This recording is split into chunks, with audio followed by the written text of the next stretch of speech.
Dia meyakinkan dirinya bahwa ini adalah jus jeruk.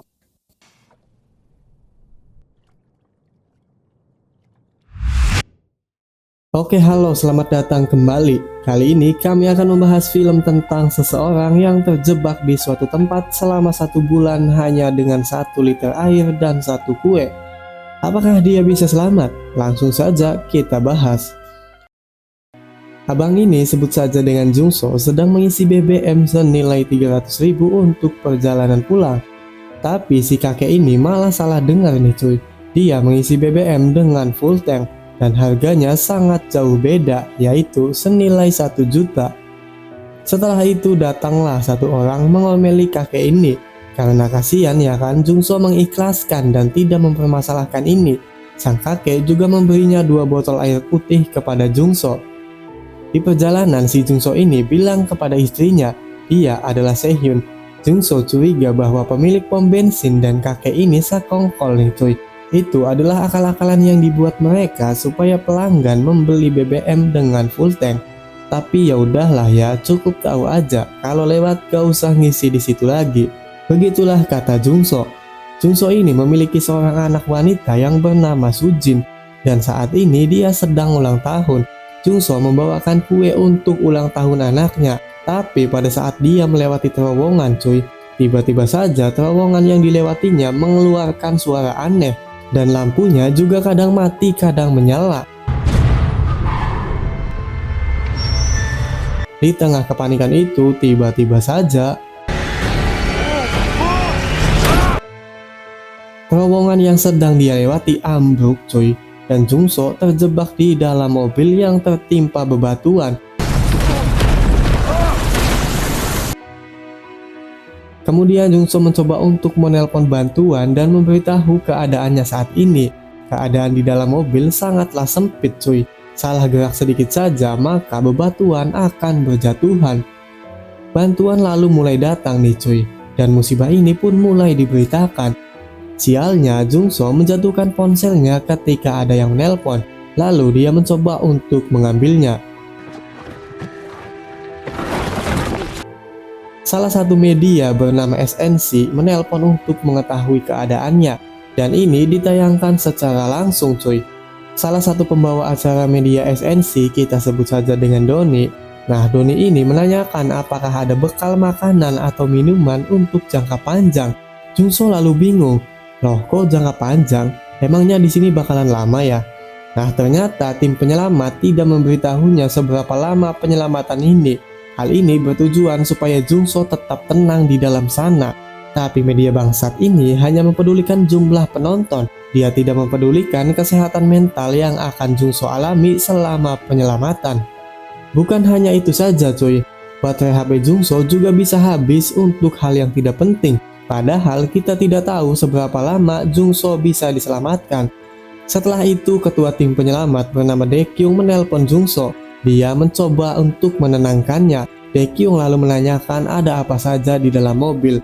Pertanyaan ini membuat Jungso mengelus dada nih cuy. Dalam hatinya, wah bakal lama nih anjay. Jungso lalu bilang bahwa ada 2 botol air putih masing-masing 500 ml. Lalu juga ada kue ulang tahun.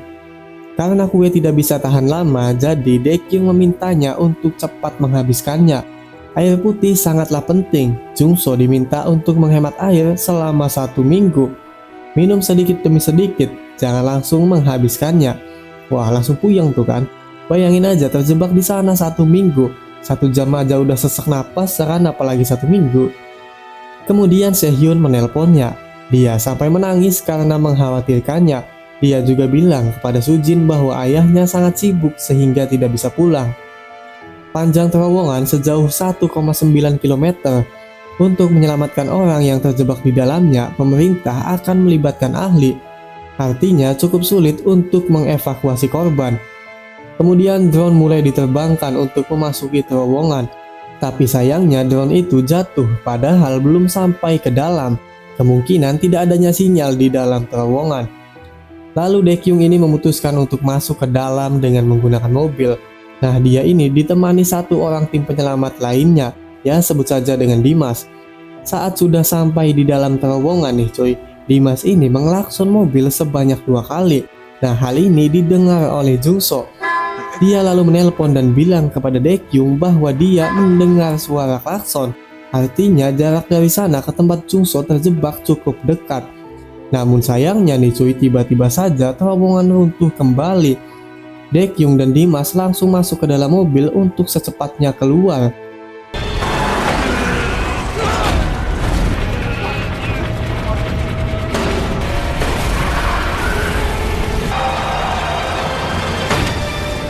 Untungnya mereka selamat, tapi sialnya runtuhan batu kini sudah sampai dekat dengan pintu masuk. Hal ini akan lebih menyulitkan lagi dalam proses evakuasi.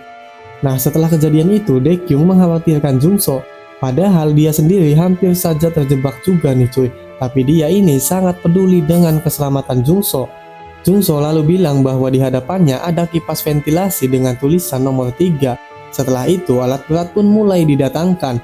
Tim penyelamat menemukan lokasi Jungso dan mulai merencanakan penyelamatan. Sehhyun juga datang untuk menunggu suaminya selamat, tapi pejabat Tai ini malah sibuk foto dengan istri Jungso. 3 hari sudah Jungso lewati di dalam terowongan. Setiap jam 12, Jungso akan meminum sedikit air untuk menghilangkan dahaga. Dia juga mulai makan kue yang ada di sana. Setelah itu Jungso melihat anjing. Anjingnya ini cuy seperti memelas meminta bantuan. Nah, ternyata memang ada pemiliknya. Dia adalah seorang wanita, sebut saja dengan Mina. Kemudian Jungso mulai mendekati Mina melalui lubang ventilasi. Namun sayangnya kaki Jungso tertancap paku. Walaupun begitu dia tetap mendatanginya. Nah, si Mina ini cuy tidak bisa gerak sama sekali karena paha kakinya tertimpa bebatuan. Untuk membuat Mina tetap tenang, Jungso bilang bahwa mereka akan secepatnya diselamatkan. Air untuk cadangan 1 minggu pun terpaksa Jungso bagi dengannya. Oke lah, gak apa-apa, kita membantu sesama manusia ya kan. Tapi tainya adalah ketika Mina meminta kepada Jungso untuk memberikan minum kepada anjingnya juga cuy. Udah mah air sedikit malah dikasih anjing. Ya memang anjing. Kemudian Jungso kembali ke mobilnya. Saat dia mematikan lampu mobil, anjing tadi memakan kue miliknya. Makin emosilah si Jungso kepada anjing itu.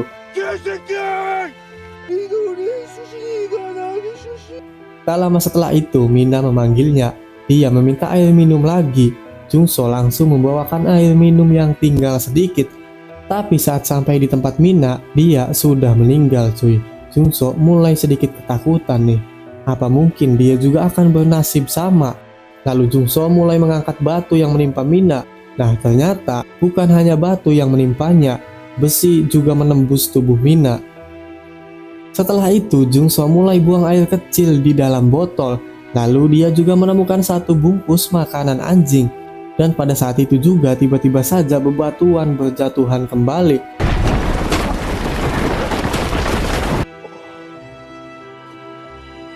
Hal ini membuka jalan sehingga Jungso menemukan selang air. Tapi sayang selang itu tidak berfungsi cuy. Kemudian tim penyelamat pun menelponnya. Jungso dikabari bahwa mereka sedang menggali untuk membuat pintu di dalam terowongan. Namun hal ini cukup memakan waktu selama 10 hari. Soalnya bebatuan di sana sangat keras nih cuy. Sementara itu Daekyung meminum air kencingnya sendiri. Loh, ini gak salah ini. Jungso yang terjebak kok malah Daekyung yang meminumnya. Hal ini dia lakukan karena meminta Jungso juga melakukan hal yang sama untuk tetap bertahan hidup. Kalau ada orang yang sangat peduli kepada keselamatan Jungso selain keluarganya, ya ini dia cuy. Dia rela meminum air kencingnya supaya meyakinkan Jungso untuk meminumnya juga. Lalu Jungso mencoba untuk meminumnya.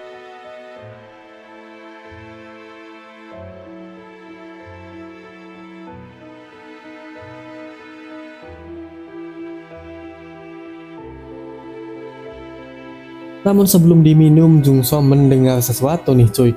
Lalu dia ceklah suara itu. Jungso lalu menemukan tetesan air di sebuah besi. Kemungkinan air ini adalah rembesan air hujan cuy. Hal ini kemudian dia beritahu kepada Sehhyun dengan rasa senang. Sehhyun juga memberitahunya kepada Daekyung yang ada di sampingnya.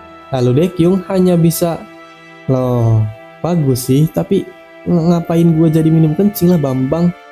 Begitulah kata hatinya. Singkat waktu pengeboran pun selesai dilakukan. Kini mereka mulai menjemput Jungso.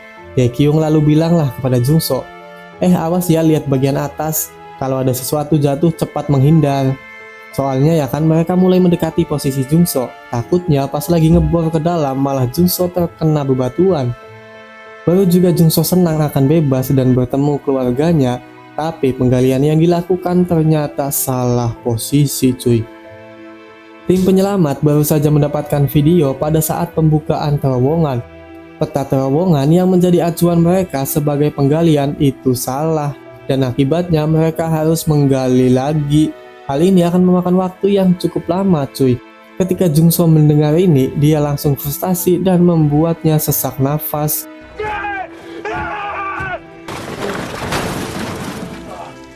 Dia meminta kepada Sehyun untuk bicara dengan Sujin, karena pastinya dia akan meninggal di sana. Intinya dia udah pasrah nih cuy. Ya seenggaknya dia ingin ngomong sesuatu kepada anaknya sebelum tiada. Namun sayangnya Sujin tidak ada di lokasi, karena dia sedang dititipkan kepada neneknya. Ya mau gimana lagi, makanan udah habis, minuman juga habis, sedangkan tim penyelamat salah menggali. Sehyun juga sangat sedih, namun dia berusaha menyemangati Jungso supaya tetap bertahan. Akhirnya Jungso mencoba bertahan semampunya. Hal ini pun tak luput dari ucapan Sehyun, bahwa jika Jungso menyerah begitu saja, maka dia dan Sujin akan menyusulnya. Dan kalian tahu sudah berapa lama Jungso di dalam sana? Dia kini sudah bertahan selama 17 hari.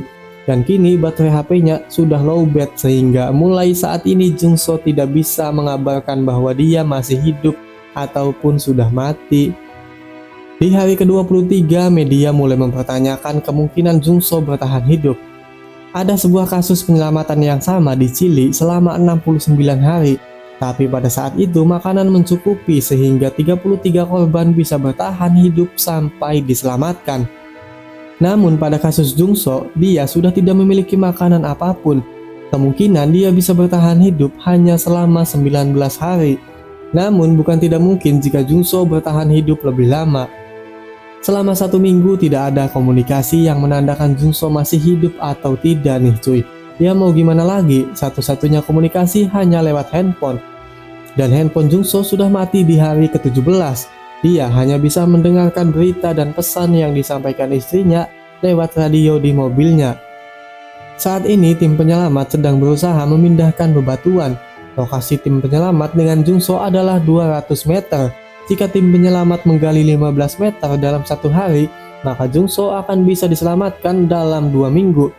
Salah satu pejabat mengeluhkan kerugian yang akan dialami hanya untuk menyelamatkan 1 nyawa. Hingga kemudian salah satu tim penyelamat bernama Choi terkena patahan mesin pemotong di bagian dadanya hingga membuatnya tewas. Kejadian ini lantas membuat adanya 2 pihak yang saling bertentangan nih cuy. Yang satu masih ingin menyelamatkan Jungso dan satunya lagi ingin menghentikan penyelamatan. Daripada menyelamatkan 1 nyawa yang belum tentu masih hidup, lebih baik menghentikannya sebelum adanya korban lain. Begitulah ucap mereka. Sementara itu, ibu mendiang Choi mendatangi Sehyun dan menyalahkannya atas kematian anaknya. Sehyun hanya bisa meminta maaf di hadapannya. Hingga saatnya penyelamatan pun kini sudah dihentikan. 65% vote menyetujui untuk menghentikan ini dan memulai pembangunan ulang. Sehyun lalu mengatakan bahwa dia telah menyetujui penyelamatan ini dihentikan.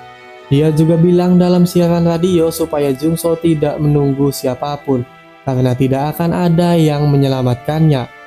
Dia juga meminta maaf karena tidak bisa melakukan apapun untuk menyelamatkannya. Sehyun mengatakan ini dengan tangisan yang menyelimutinya.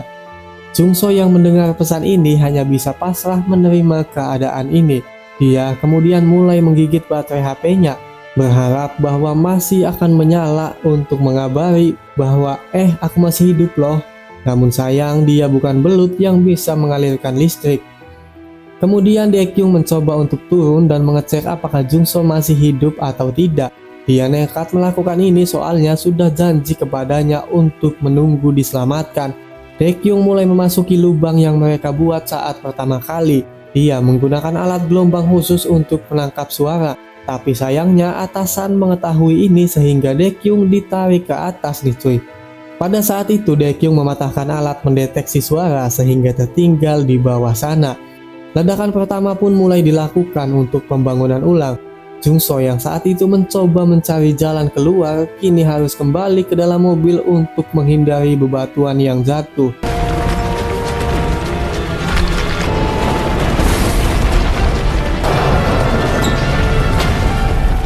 Nah, pada saat tim penyelamat lain mengambil alat pendeteksi suara, Daekyung melihat adanya perubahan gelombang.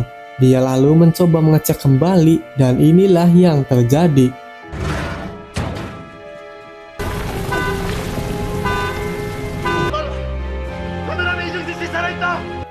Jungso masih hidup dan mencoba untuk memberikan sinyal menggunakan klakson bahwa dia masih hidup.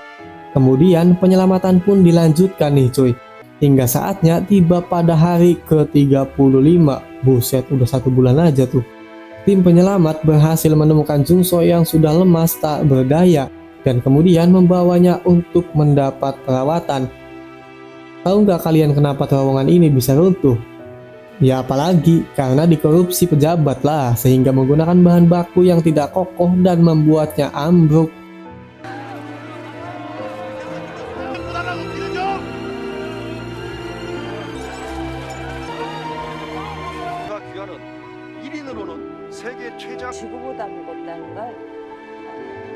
Lalu Jungso pun kembali pada keluarganya dan menjalani kesehariannya seperti biasa.